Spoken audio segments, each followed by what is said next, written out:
I've learned during my travels around the state that where there is a Texas lake, there is often an interesting story beneath it. And Lake Texoma, which Eisenhower State Park sits on the banks of, has a lot of room for stories at 89,000 acres. The lake is on the Texas-Oklahoma border, and it was formed by constructing a dam on the Red River. Construction of the dam in the lake took place in the 1940s, during World War II. And during that time, about 20,000 German prisoners of war were held at facilities in Oklahoma and put to work in labor camps. One of those German POW labor camps was assigned to work on construction of Lake Texoma. The German prisoners were tasked with clearing trees below the flood line of the soon-to-be-filled lake, doing light construction work, and mortaring stone lining of drainage ditches around the Denison dam site, some of which are still present today.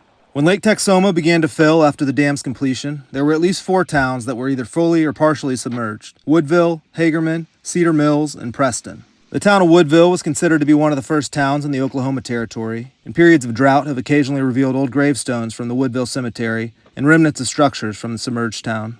And the town of Preston was home to one of the first trading posts in North Texas in the 1800s, and the proprietor of that trading post supposedly got in trouble with the Army for selling whiskey to Native Americans. Preston was an important crossing point for the Butterfield stage lines and the Shawnee Cattle Trail during that period of the 1800s. And today, Preston Point is a peninsula in Lake Texoma, and that peninsula was once the high ground that overlooked the original town of Preston. The submerged structures from those towns now serve as freshwater reefs for fish down at the bottom of Lake Texoma.